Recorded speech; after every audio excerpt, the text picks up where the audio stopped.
তারা আজকে আর্জেন্টিনা ব্রাজিলের খেলা দেখেন, কাতার স্টেডিয়ামের পাশেই এক যুবক বিশাল এক প্লাকার্ড নিয়ে দাঁড়িয়ে স্লোগান লিখে নিয়েছেন যে আল্লামা সাঈদীর নিঃশর্ত মুক্তি চাই।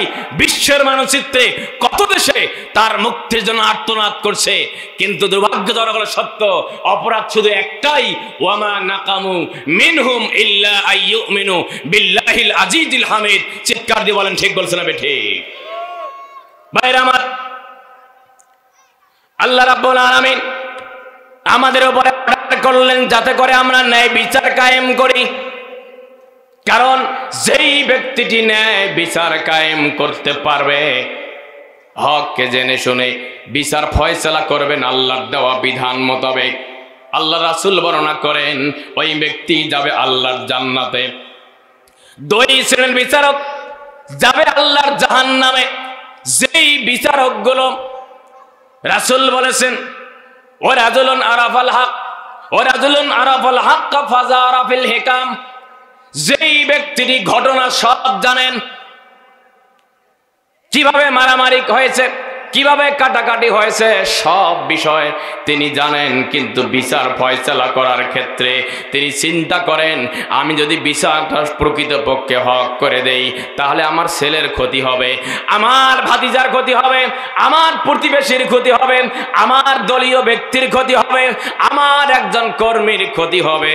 এই চিন্তা করে, এই সমস্ত চিন্তা ভাবনা করে তিনি বিচার ফয়সালা করেন, ফাহুয়া ফিন্নার, ওই বান্দা যাবে আল্লাহর জাহান্নামে। চিৎকার দিয়ে বলেন সুবহানাল্লাহ। ভাইরা আমার, কান লাগান, কেমন বিচার হওয়ার কথা।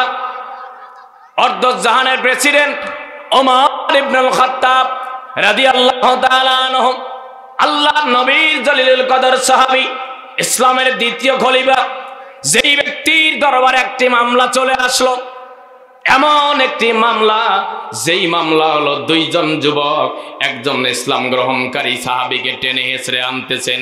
যেই দুইজন যুবক হলো ইহুদি, আর একজন যুবককে টেনে আনতেছে সে হলো মুসলমান, কেবলমাত্র ঈমান এনেছে, আমিরুল মুমিনিনের দরবারে হাজির।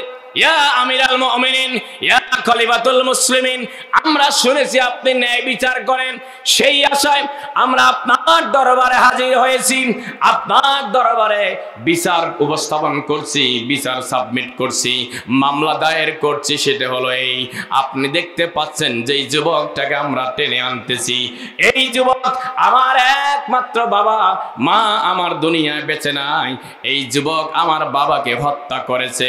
যেহেতু হত্যা করেছে, কুরআনের বিধান হলো যেই ব্যক্তি হত্যা করলো, মান কাতালা নাফসাম বিগাইরি নাফসিন আও ফাসাদিন ফিল আরদ, যে ব্যক্তি অন্যায়ভাবে কোনো ব্যক্তিকে, কোনো গোষ্ঠীকে হত্যা করলো, তামাম পৃথিবীকে হত্যা করার নামান্তর। আর কিসাস ফিল কতল, হত্যার বদলা হত্যা নেওয়া হলো কোরআনের বিধান।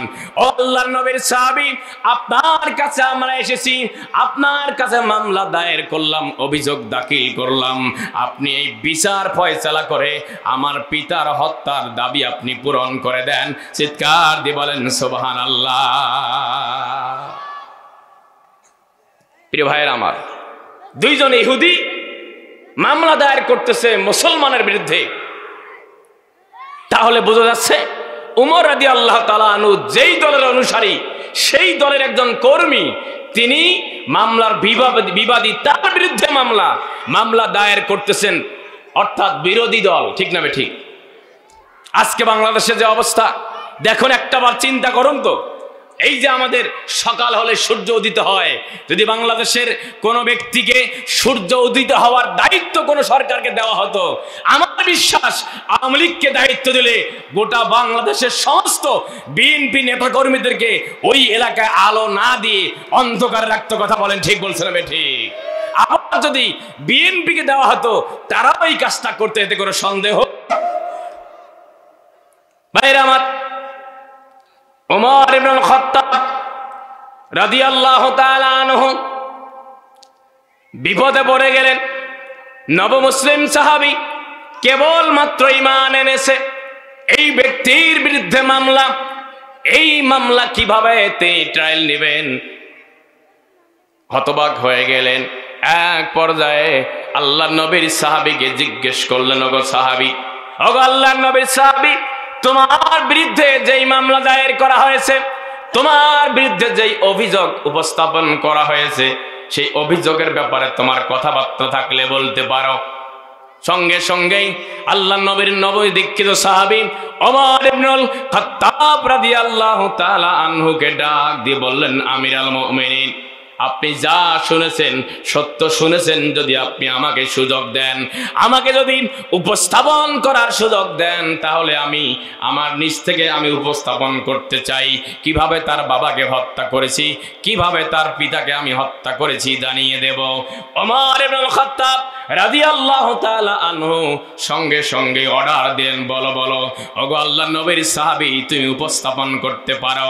সঙ্গে সঙ্গে আল্লাহর নবীর সাহাবী ওমর ইবনুল খাত্তাব রাদিয়াল্লাহু তাআলা আনহুকে জানায় দিলেন, ওগো ওমর, ওগো ওমর, আমি হত্যা করেছি এভাবে, আমার একমাত্র একটি বাহন, যেমন মরুভূমির জাহাজ বলা হয়, উটকে মরুভূমির জাহাজ বলা হয়, ইয়া আমিরুল মুমিনিন, আমার একমাত্র বাহন, আমার সেই উটের উপরে চড়ে আমি বাজারে যাই, আমি ব্যবসা বাণিজ্য করি, আমি কৃষিক্ষেত দেখি, আমি হাট বাজারে যাই।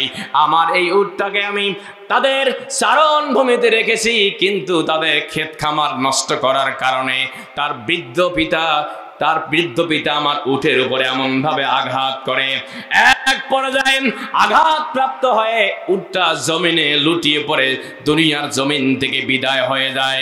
ইয়া আমিরুল মুমিনিন, আমার যখন উটটা মারা গেল, আমি তো আর কি করব, আমার চলার রাস্তা বন্ধ হয়ে যাচ্ছে, আমার ব্যবসা বন্ধ হবে, আমার আয় ইনকামের রাস্তা বন্ধ হবে, আমি আমার রাগটাকে চেক দিতে পারি নাই, যে কারণে আমি বাধ্য হয়ে আমার রাগ চেক করতে না পেরে আমার পায়ের নিচে কিছু পাথর কুচি ছিল, এই পাথরগুলো তুলে নিয়ে বৃদ্ধ পিতার দিকে যখন আমি আঘাত করি, ঢিল ছুঁড়ে মারি, সঙ্গে সঙ্গেই তার পিতা জমিনে লুটিয়ে পড়ে ইন্তেকাল করে। ইয়া আমিরুল মুমিনিন, আমি ইচ্ছা করে করি নাই, বা আমাদের ঝগড়া ফাসাদও হয় নাই, আমি ওই দুই ভাইয়ের সম্মুখে আপনার কাছে আমি সারেন্ডার করলাম, আত্মপক্ষ সমর্থন করলাম, আমি নিজেকে দোষী সাব্যস্ত করলাম, যদি তারা আমাকে ক্ষমা করে দেয় তাহলে আমি তাদের কাছ থেকে ক্ষমা চাই, আমি তাদের অপরাধ আমি স্বীকার করেছি। চিৎকার দিয়ে বলেন সুবহানাল্লাহ।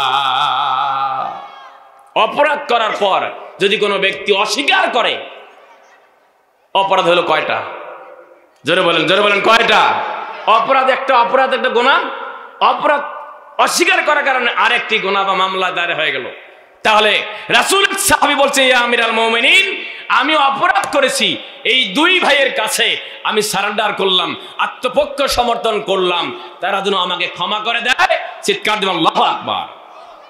ভাইয়েরা আমার, ওমর ইবনুল খাত্তাব রাদিয়াল্লাহু তাআলা আনহু সঙ্গে সঙ্গে দুই যুবককে জানায় দিলেন, যুবকেরা রে, যেহেতু মানুষকে মৃত্যুবরণ করতে হবে, ওয়ামাম কানা লিনাফসিন আতামুতা ইল্লা বিইজনিল্লাহ। আল্লাহু আকবার। আল্লাহ রাব্বুল আলামিন বলেন, এমন কোন পৃথিবীতে বিচরণশীল ব্যক্তি নাই যাদেরকে মৃত্যুবরণ করতে হবে না। ওয়ামা কানা লিনাফসিন আন তামুতা ইল্লা বিইজনিল্লাহ। আল্লাহ বলেন, ততক্ষণ পর্যন্ত কোন ব্যক্তির মৃত্যু হবে না যতক্ষণ তার নির্দিষ্ট টাইম শেষ না হয় এবং আল্লাহর অর্ডার না আসে। যেহেতু আল্লাহর অর্ডার হয়েছে, তোমার বাবার মৃত্যু হয়ে গিয়েছে, সুতরাং তোমরা চাইলে তাকে ক্ষমা করে দিতে পারো, যেহেতু তিনি নিজ থেকে আত্মপক্ষ সমর্থন করেছে। যদি ক্ষমা তোমরা না করো, তাহলে আমি আল্লাহর দেওয়া বিধান মোতাবেক আমি শাস্তির ব্যবস্থা করব। দুইজন যুবক জানালেন, আমিরুল মুমিনিন, আমরা আপনার কাছে এসেছি ন্যায় বিচার পাওয়ার আশায়, আপনার কাছে আমরা ন্যায় বিচার পাবো সেই আশায় আপনার কাছে এসেছি। আপনি দয়া করে, আপনি যেভাবে বিচার করলে আমরা ন্যায় বিচার পাবো, সেই ন্যায় বিচার আপনি আমাদের জন্য করে দেন। চিৎকার দিয়ে বলেন সুবহানাল্লাহ। অর্ধ পৃথিবী করিত শাসন, তালি দেয়া জামা গায়ে, আটার বস্তা কাঁধে করে নিয়ে সে দিত দুস্থ মায়ে। আজি কোথা গেল সেই মানব দরদি তাওহীদি সন্তান, কোথা গেল সেই সোনার মানুষ, কোথা সেই মুসলমান। লিল্লাহে তাকবীর। ওমরের দরবারে দেখেন কিভাবে ন্যায় বিচার হয়। সাহাবা আজমাইনদের বিচার দেখেন, দল মত নির্বিশেষে বিচার তারা যেভাবে করার সেভাবে করেন। কিন্তু আজকের যারা বিচারক দল দেখে, কোন দলের লোক কোন দলের সমর্থন করে এই চিন্তা করে বিচার করে। কথা বলেন, ঠিক বলছে না বেঠি? ভাইয়েরা আমার, ওমর ইবনুল খাত্তাব রাদিয়াল্লাহু তাআলা আনহু সঙ্গে সঙ্গে দুইজন যুবককে বলে দিল, যুবকেরা রে, যদি তোমরা এই যুবককে ক্ষমা করে না দাও তাহলে তোমাদের জন্য আমি বিচার কার্য শুরু করে দেব। যুবকেরা বললেন, আমিরুল মুমিনিন, আমরা ক্ষমা করতে জানি না, ক্ষমা করব না। যেহেতু আমাদের বাবাকে হত্যা করেছে আপনি, হত্যার বদলা আপনি হত্যা নেন, তাকে ফাঁসির মঞ্চে ঝুলায় মারেন। ইয়া আমিরুল মুমিনিন, আমরা বাবাকে হারিয়েছি আর আব্বা রাখতে পারবো না কোনোদিন। অপরদার মায়েরা, ও যুবক ভাইয়েরা রে, পিতা মাতার মর্যাদা কতটুকু রাসূল সাল্লাল্লাহু আলাইহি ওয়াসাল্লাম হাদিস খানা বর্ণনা করেছেন, হয়তো বহুবার শুনেছেন। বিশ্বনবী জনাবে মুহাম্মাদুল আরবি সাল্লাল্লাহু আলাইহি ওয়াসাল্লাম বর্ণনা করেন, রিদার রব্বি রিদাল ওয়ালিদাইন, যেই সন্তান আল্লাহর সন্তুষ্টি পেতে চায়, আল্লাহর রেজামন্দি হাসিল করতে চায়, সেই বান্দা সেই বান্দি যেন পিতা মাতাকে সন্তুষ্টি করে আল্লাহর আরশ পর্যন্ত খুশি হয়ে যায়। চিৎকার দিয়ে বলেন সুবহানাল্লাহ। আর জোরে বলেন সুবহানাল্লাহ।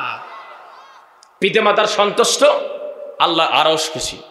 পিতামাতার অসন্তুষ্ট, আল্লাহর আরশ পর্যন্ত বেজার হয়ে যায়। নাউজুবিল্লাহ। কখন আল্লাহর আরশ খুশি হলে সোজাসুজি আল্লাহর জান্নাতে। চিৎকার দিয়ে আল্লাহু আকবার। ভাই আমার, আল্লাহর নবীর সাহাবী ওমর ইবনুল খাত্তাব রাদিয়াল্লাহু তাআলা আনহু সঙ্গে সঙ্গে সাহাবা আজমাইনদের সম্মুখে বিচার কার্য শুরু করবেন।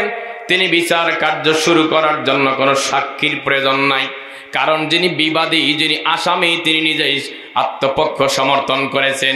তিনি স্বীকার করেছেন, আমি তার পিতাকে হত্যা করেছি অন্যায়ভাবে। সঙ্গে সঙ্গে ওমর ইবনুল খাত্তাব রাদিয়াল্লাহু তাআলা আনহু তিনি রায় দিয়ে দিবেন যে হত্যার বদলা হত্যা নেবেন। কিসাস ফিল কতল, হত্যার বদলা হত্যা নেওয়া আল্লাহর কালামের বিধান। আল্লাহর কোরআনের বিধান হলো হত্যা করেছো যেভাবে সেইভাবে হত্যা করা হবে। হাত কাটলে হাত কাটায় সমান সমান করে নিতে হবে। অর্থাৎ আদল শব্দের অর্থ হলো সমান সমান করা। আল্লাহ নবীর সাহাবী ওমর ইবনুল খাত্তাব রাদিয়াল্লাহু তাআলা আনহু হত্যার বদলা হত্যা নেওয়ার জন্য যখন রায় প্রকাশ করে ফেললেন, সঙ্গে সঙ্গে ওমর ইবনুল খাত্তাব রাদিয়াল্লাহু তাআলা আনহুকে ডাক দিয়ে বললেন, ইয়া আমিরুল মুমিনিন, আপনি আমাকে হত্যা করবেন, আমার কোনো আপত্তি নাই। যেহেতু অপরাধ করেছি আমি হত্যা করেছি, আমি হত্যার বদলা হত্যা মাথা পেতে মেনে নেব। কিন্তু আমি আপনার কাছে রক্ষা চাই। আমার একমাত্র ছোট্ট ভাই, বাবা অনেক আগে মারা গিয়েছে, কিন্তু বাবার সম্পত্তিগুলো আমি এখনো বন্টন করতে পারি নাই। আমার ভাইটা ইতিম ছোট্ট মানুষ, নাবালেগ সন্তান হওয়ার কারণে আমি তার এখন পর্যন্ত বন্টন অংশ দিতে পারি নাই। ইয়া আমিরুল মুমিনিন, আপনি আমাকে স্যাক্রিফাইস করুন, আমাকে কমপক্ষে প্যারোলে মুক্তি দেন, যাতে করে আমি ওই ছোট্ট ভাইয়ের দেখা করে আসতে পারি। চিৎকার দিয়ে বলেন সুবহানাল্লাহ। প্যারোলে মুক্তি বোঝেন তো? কিছু সময়ের জন্য ছেড়ে দেওয়া, আবার জেলখানায় প্রবেশ করা, এইরকম অনুমতি যাচ্ছেন দেখেন। কিন্তু হত্যার আসামি কিভাবে প্যারোলে মুক্তি দেওয়া যায়? এখন তো অনেক ফোর্স ছিল, তখন তো ফোর্স ছিল না। তাকে পাঠায় দেওয়া মানে একাই পাঠাইতে হবে। আর মৃত্যুদণ্ডপ্রাপ্ত আসামি, সে কি ফিরে আসার সম্ভাবনা থাকে? কথা বলেন থাকে? ভাইরা আমার, রাদিয়াল্লাহু তাআলা আনহু তিনি প্রধান বিচারপতি, সিংহাসনে বসা। যখন এই নবদীক্ষিত সাহাবী যখন আবেদন করলেন আমাকে প্যারোলে মুক্তি দাও, রাসূল সাল্লাল্লাহু আলাইহি ওয়াসাল্লামের সাহাবী ওমর ইবনুল খাত্তাব সমস্ত সাহাবায়ে কেরামরা বসা আছেন, তিনি সমস্ত সাহাবায়ে কেরামদের সম্মুখে দাঁড়িয়ে বললেন, ও আল্লাহর নবীর সাহাবীরে, তোমরা কে আছো? এই সাহাবী বিপদে পড়েছে, মুসিবতে পড়েছে, তোমরা তার জন্য একদিন বা 2 দিনের জন্য জামিনদার হয়ে যাবে। চিৎকার দিয়ে বলেন সুবহানাল্লাহ। একদিন বা 2 দিনের জন্য জামিনদার হবে। জামিনদার তো বুঝেন যে যদি সে ফেরত না আসে তাহলে ওই ব্যক্তির উপরে মৃত্যু কার্যকর হবে, ঠিক না বেঠিক? কিন্তু কে আছে নিশ্চিত যে সে পালাবে, হয়তো বা এমন চিন্তা করে কেউ দাঁড়াচ্ছে না। আল্লাহর নবীর সাহাবী আবু যর গিফারি রাদিয়াল্লাহু তাআলা আনহু তিনি হঠাৎ করে দাঁড়িয়ে গেলেন, ইয়া আমিরুল মুমিনিন, আমি আছি, আমি ওই নবীর সাহাবীর জন্য তার বিপদে তার মুসিবতে সহায়ক ভূমিকা পালন করার জন্য আমি একদিন নয় 2 দিন নয় যতদিন সম্ভব আমি তার জামিনদার হব। চিৎকার দিয়ে আল্লাহু আকবার। কেমন জামিনদার দেখুন, আজকের দুনিয়ায় 10,000 টাকা হাওলাত নেবেন, হাওলাত নেওয়ার জন্য একজনকে জামিনদার রাখবেন, সেই জামিনদার তিনি রাখতে চায় না, ঠিক না বেঠিক? কারণ আমাদের আমানতদারিটা কতটুকু, আমরা নিজেকে কত বড় ঈমানদার দাবি করি, কতটুকু ঈমানদার দেখাই। রাসূল সাল্লাল্লাহু আলাইহি ওয়াসাল্লামের হাদিস শুনে নেন। বিশ্বনবী জনাবে মুহাম্মদুল আরবি সাল্লাল্লাহু আলাইহি ওয়াসাল্লাম হাদিস খানা বর্ণনা করেন, যেই ব্যক্তি ইদা হাদ্দাসা ওয়া কাযাবা, যেই ব্যক্তির কথা বলে কথায় কথায় মিথ্যা বলে, রাসূল সাল্লাল্লাহু আলাইহি ওয়াসাল্লাম বলেন, যে ব্যক্তি কথা বলে কথায় কথায় মিথ্যা বলে, যেই ব্যক্তি কথা বলে মিথ্যা বলেন, যেই ব্যক্তিটি ওয়াদা করে বরখেলাপ করেন, যেই ব্যক্তিটি আমানত রাখলে আমানতের খেয়ানত করে, রাসূল সাল্লাল্লাহু আলাইহি ওয়াসাল্লাম বর্ণনা করেন ওই ব্যক্তিটি সর্বোচ্চ মুনাফিকের খাতায় নামটা লিপিবদ্ধ করে। চিৎকার দিয়ে বলেন নাউজুবিল্লাহ। কথা বলে মিথ্যা বলে, ওয়াদা করে বরখেলাপ করে, আমানত রাখে খেয়ানত করে, আর কি করে? ঝগড়া লাগলে বেফাস গালিগালাজ করে। আছে না নাই? একটু আসতে বলেন, আছে না নাই? মহিলা মা বোন যদি কখনো ঝগড়া লাগছে, ওরে বাবা রে বাবা, ওই জায়গায় পুরুষ মানুষ থাকা একেবারে নাজায়েজ, ঠিক না বেঠিক? 14 গোষ্ঠী ছাপ এমন কিছু ভাষায় গালিগালাজ করে যেই ভাষাগুলো আমাদের পক্ষে শোনা সম্ভব। রাসূল বলেছেন, যেই ব্যক্তি কথা বললো, মিথ্যা বললো, আমানত রাখলে খেয়ানত করলো, বেফাস গালিগালাজ করলো, রাসূল বলেছেন ওই ব্যক্তি, সে নারী হোক অথবা পুরুষ হোক, ওয়াইন সামা ওয়া সাল্লা, সে নামাজি হোক অথবা রোজাদার হোক, হাজি হোক অথবা ওমরাকারী হোক, বক্তা হোক অথবা শ্রোতা হোক, মেম্বার হোক আর চেয়ারম্যান হোক, মুসল্লি হোক আর সভাপতি হোক, যদি তার চরিত্রে এমন চরিত্র থাকে, রাসূল বলেছেন তার নামাজ রোজা আল্লাহর দরবারে কবুল হবে। প্রিয় ভাইরা আমার, আমাদের সমাজে এমন মানুষ আছে নামাজও পড়ে, অন্যের জমির আইলো ঠেলে। আছে না নাই? আরে আসতে বলেন না কেন? আছে না নাই? নামাজও পড়ে, ওজনে কম দেয়, নামাজও পড়ে, সুদের টাকা লাগায়, নামাজও পড়ে, রমজান মাসে আসলে ইফতার করার পর ঘুষ নেয়। আছে না নাই? এজন্য রাসূল সাল্লাল্লাহু আলাইহি ওয়াসাল্লাম পরিষ্কার জানিয়ে দিয়েছেন, যেই ব্যক্তির অন্তরে আল্লাহর ভয় যত বেশি থাকবে, সে ব্যক্তির দ্বারা কখনো খারাপ কাজ সংঘটিত হয় না। রাসূল বর্ণনা করেন, যেই ব্যক্তি মিথ্যা কথা বলে, মিথ্যা কথাকে বলা হয়েছে উম্মুজ জুনুব, আর মিথ্যা বলা হলো সকল পাপের মা। পাপের মা বলা হয়েছে কারণে যদি আপনি মিথ্যা কথা ছাড়তে না পারেন, আপনাকে দিয়ে এমনও কোনো গুনাহের কাজ নাই যেটা সংঘটিত হবে না। আপনি মিথ্যা ছেড়ে দিবেন, আপনাকে অবশ্যই অনেকগুলো পাপ কাজ থেকে বিরত রাখবে। যে জন্যই বলা হয়েছে মিথ্যা হলো পাপের মা। আল্লাহর নবীর আরেকজন সাহাবী, যে যেই সাহাবীটি রাসূলের কাছে আসছেন, ইয়া রাসূলুল্লাহ, ইয়া হাবিবাল্লাহ, আমি আপনার কাছে এসেছি, আমি ইসলাম গ্রহণ করব, কালেমা পড়ে মুসলমান হব।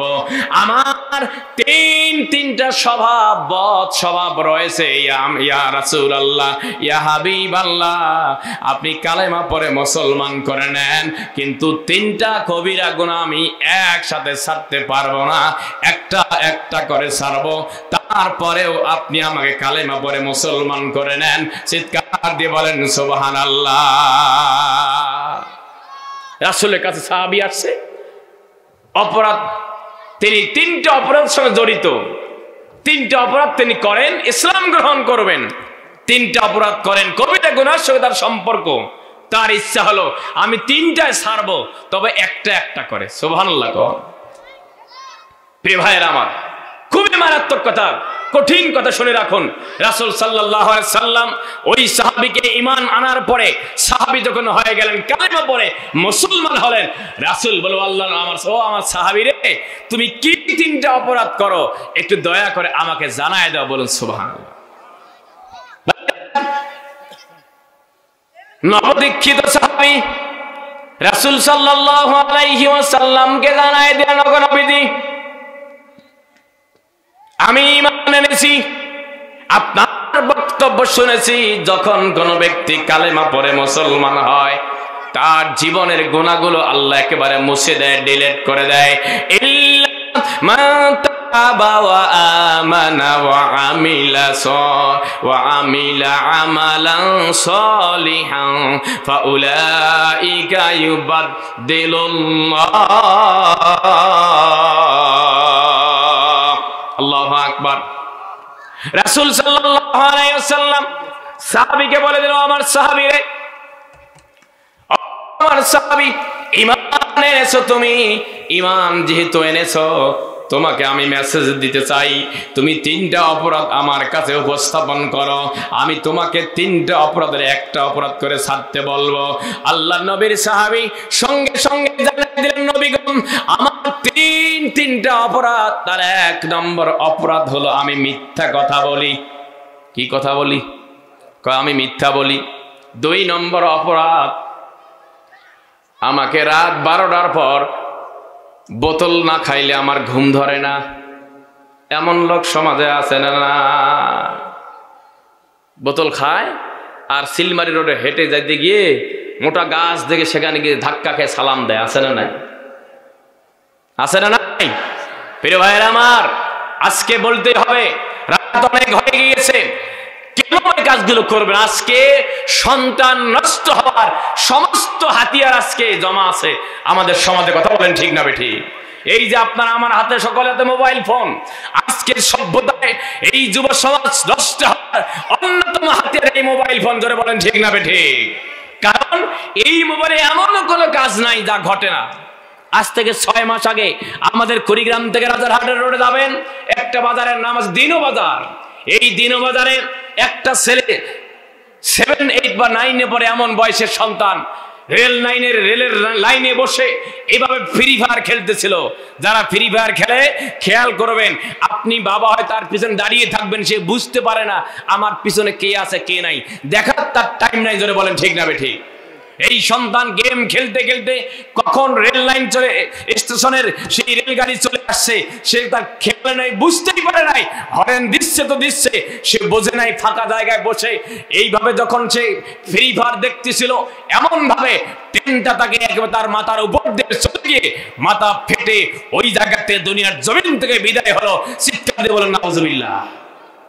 তাহলে আপনি আপনার মোবাইলকে, আপনার সন্তানকে মোবাইল কিনে দিলেন, আর আপনি দোয়া চান, হুজুর দোয়া করেন আমার ছেলেটা যেন হক্কানি আলেম হয়। বলে কি বলে না? এদিকে বিড়াল, এদিকে শুটকি মাছ। আপনি বিড়ালকে রেখেছেন, শুটকি মাছ রেখেছেন এক সাইডে, বিড়াল চৌকিদার শুটকি মাছের। আপনি দোয়া কালাম পড়তেছেন।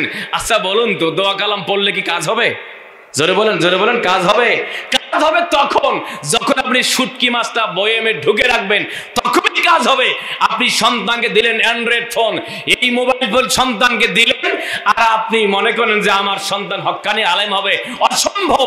আপনি আপনার সন্তানকে জাহান্নামে যাওয়ার রাস্তায় উঠাই দিলেন। জয় বলেন ঠিক না ঠিক? এই জন্য আমি গবেষণা করে বের করেছি, আপনার সন্তান যখনই 4টা আচরণ পরিবর্তন হবে, 4টা আচরণ দেখতে পাবেন, বুঝতে হবে আপনি আপনার সন্তানের ব্যাপারে এখন সতর্ক আরো বাড়াতে হবে, না হলে আপনার সন্তান নষ্ট হওয়ার সম্ভাবনা এক। হঠাৎ আপনার সন্তানের আচার আচরণের পরিবর্তন, বুঝতে পারেন তো? মানে আপনার সঙ্গে যেমন সম্পর্ক ছিল, বাবার সঙ্গে, মায়ের সঙ্গে, বোনের সঙ্গে, ভাইয়ের সঙ্গে, হঠাৎ করে দেখবেন আচরণ পরিবর্তন হয়েছে, বুঝতে হবে আপনার সন্তান কোনো না কোনো দিকে ডাইভার্ট হওয়ার সম্ভাবনা গেছে। জোরে বলেন ঠিক না বেঠিক? 2 নম্বর, হঠাৎ দেখেন, যদি আপনি দেখেন আপনার বাচ্চা আগে ঘুমাইতো 10টায়, কিন্তু এখন ঘুমের টাইম তার আর নাই, 10টায় ঘুমায় না, ঘুমের স্টাইলও নাই, বালিশ এক জায়গায়, মাথা এক জায়গায়, পশ্চিম একদিকে, পূর্ব একদিকে, দেখার টাইম নাই, যেদিকে মন চায় সেদিকে ঘুমায়, বুঝতে হবে আপনার সন্তান এখন আর স্বাভাবিক নাই। 3 নম্বর, যদি দেখেন আপনার সন্তান বারবার টাকা চায়, প্রাইভেটের কথা বলে, খাতা কেনার কথা বলে, বই কেনার কথা বলে, বাজারে যাবো সেই কথা বলে, বিভিন্ন সময় বিভিন্ন অজুহাত দিয়ে প্রয়োজনে অপ্রয়োজনে কারণে অকারণে টাকা চায়, বুঝতে হবে আপনার সন্তান নষ্টের দিকে যাচ্ছে, এতে কোনো সন্দেহ। সর্বশেষ 4 নম্বর কারণ, যদি আপনার সন্তান বলে যে আব্বা এখন কি এগুলো মোবাইল চলে নাকি, এই বাটন মোবাইল কি চলে, খুব শরম লাগে। যখন আমার বন্ধুরে বলে কিরে তোর ফেসবুক আইডি নাই, আমার খুব শরম লাগে, মোবাইল আমাকে না দেও নাই, কমপক্ষে একটা অ্যান্ড্রয়েড ফোন তুমি কেন, বলে কি বলে না? যদি সন্তান আপনার অ্যান্ড্রয়েড ফোনে আসক্তি ধরে, বুঝতে হবে আপনার সন্তান এখন আর স্বাভাবিক নয়। এভাবে চলতে দিলেই আপনার সন্তান অল্প সময়ের মাঝে সে নেশায় আসক্তি হবে। হতে পারে সে মোবাইল নেশা, হতে পারে মেয়েলি নেশা, হতে পারে মাদকের নেশা। জোরে বলেন ঠিক বলছেন না বেঠি? ভাইয়েরা আমার, সন্তান আপনার নেশায় আসক্ত হতে পারে 7টা কারণ আপনি সিমটি দিয়ে মনে রাখবেন আপনার সন্তান নেশায় আসক্ত হওয়ার অন্যতম যে কারণগুলো, তার 1 নম্বর কারণ হলো আপনার সন্তান যাদের সঙ্গে চলাফেরা করে, যেই বন্ধু বান্ধবের সঙ্গে চলাফেরা করে, হাট বাজারে যায়, স্কুলে যায়, প্রাইভেটে যায়, আপনি খেয়াল করেন দেখেন তো সেই সন্তানগুলো কি আসলে নেশারও কিনা, সেই সন্তানগুলো বেরি খায় কিনা, সেই সন্তানগুলো অ্যান্ড্রয়েড ফোন চালায় কিনা। যদি এরকমের সঙ্গী পাবেন, বুঝতে হবে আপনার সন্তান অল্প সময়ের ব্যবধানে সেও নেশায় আসক্ত হয়ে যাবে। 2 নম্বর কারণ, যদি দেখেন আপনার সন্তান যাদের সঙ্গে উঠা চলা করে, যাদের সঙ্গে চলাফেরা করেন, সেই সন্তানগুলো বিড়ি খায়, সিগারেট খায়, পান খায়, অথবা ইয়াবা খায়, দেখবেন এক সময় আপনার সন্তান ভালো মায়ের সন্তান, ভালো বাবার সন্তান, কিন্তু চলার কারণে সৎসঙ্গে স্বর্গবাস, অসৎসঙ্গে সর্বনাশ। আপনার সন্তান যাদের সঙ্গে উঠা বসা করছে, যেই সন্তানগুলো নেশায় আসক্ত হওয়ার কারণে কৌতূহল বশত আপনার সন্তান একদিন না একদিন নেশায় আসক্তি হয়ে যাবে। চিৎকার দিয়ে বলেন নাউজুবিল্লাহ। ভাইরা আমার, কৌতূহল বশত নেশা আসক্তি হয়। আর 3 নম্বর হলো প্রতিকূল পারিবারিক পরিবেশ, স্বামী স্ত্রীর দ্বন্দ্ব, মারামারি, কাটাকাটি। ওরে বাপ রে বাপ, যখন গালিগালাজ শুরু করে স্বামী, স্ত্রী 14 গোষ্ঠী ছাপ আছে না নাই?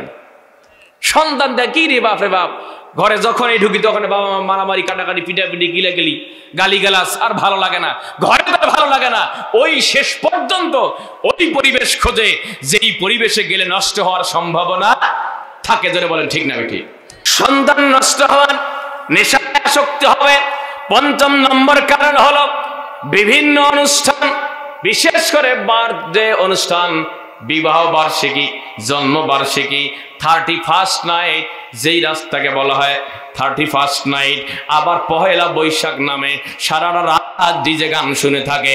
যেই যুবক যুবতীগুলো অনলাইনে বলেন, অফলাইনে বলেন, সাউন্ডবক্স বাজায়, বিভিন্ন অনুষ্ঠানে গান বাজনা করে, বুঝে নিতে হবে এই গান বাজনা হয়তো এখন হয়ে যায়, কিন্তু যখন মানুষ ঘুমিয়ে যায়, গান বাজনার পাশাপাশি তারা ইয়াবা সেবন করে। জোরে বলেন ঠিক না বেঠিক? ভাইরা আমার, 6 নম্বর হলো মাদক দ্রব্যের সহজলভ্যতা। এই যে আমার একরামুল বলে গেল, এই সিলমারি যেন মাদক মুক্ত এলাকা হয়। কেন বলছে আজকে? আপনি কোথায় যাবেন, শহরে যাবেন, বন্দরে যাবেন, গ্রামে যাবেন, গঞ্জে যাবেন, যেখানেই যাবেন সেখানেই মাদক দ্রব্য কিনতে পাওয়া যায়, ইয়াবা পাওয়া যায়, ফেনসিডিল পাওয়া যায়, গাঁজা পাওয়া যায়। অর্থাৎ এত সহজলভ্য যে মন চাইলেই কৌতূহল বশত কিনে খাওয়ার ব্যবস্থা আছে, গ্রামে গঞ্জে আছে। চিৎকার দিয়ে বলেন ঠিক না বেঠে? 7 নম্বর, আজকের সভ্যতায় ছেলেমেয়েদের ধর্মীয় শিক্ষার অভাব, ধর্মীয় অনুভূতি নাই। হাট্টিমা টিম টিম, তারা মাঠে পারে ডিম, তাদের খাড়া 2 খ্যান শিং, তারা নাকি হাট্টিমা টিম টিম। আচ্ছা বলেন তো, যারা এখানে 60 বছরের মুরব্বী আছেন, আজ পর্যন্ত কোনোদিন হাট্টিমা টিম টিম এই প্রাণীটি দেখেছেন? আর জোরে বলেন এখানে দেখছেন? আমরা ছোট না নাই দেখলাম 60-70 বছরের বুড়া আর বুড়ি আজ পর্যন্ত দেখে নাই যে হাট্টিমা টিম টিম, তারা মাঠে পারে ডিম, তাদের খাড়া 2 খ্যান শিং। আজগবি একটা শিক্ষা আজকে দেওয়া হয়। আর অবাক হবেন, আগামী 2023 সালে বাংলাদেশের শিক্ষা ব্যবস্থায় এমন কিছু শিক্ষানীতি চলে আসতেছে, আপনি অবাক হবেন। ক্লাস 6 পড়ে যে বাচ্চাগুলো, ক্লাস 6 ছেলে অথবা মেয়ে, যে তার বডি স্ট্যাটাস এখন পর্যন্ত জানে না, যে ছেলেটা মেয়ের বডি স্ট্যাটাস আজ পর্যন্ত দেখতে পায় নাই, মেয়েটা ছেলের বডি স্ট্যাটাস দেখতে পায় নাই। আজকে দুর্ভাগ্যজনক হলো সত্য, শরীর চর্চা শারীরিক শিক্ষা নামক বইয়ে ক্লাস 6 একটা ছেলের গোটা শরীরের সমস্ত অঙ্গ প্রত্যঙ্গ গুলোকে আঁকিয়ে করে দেখিয়ে দেওয়া আছে। এটা পুরুষ লিঙ্গ, এটা স্ত্রীলিঙ্গ, এটা মেয়েদের জুইদার, এটা পুরুষের পুরুষ লিঙ্গ, এইভাবে গোটা শরীরের সমস্ত অঙ্গ প্রত্যঙ্গ দেখিয়ে দেওয়া আছে। এটা শিক্ষা ব্যবস্থার নামে এটা মুমিনদের জন্য কঠিন ভয়ানক সিদ্ধান্ত। ঠিক বলছে না বেঠে?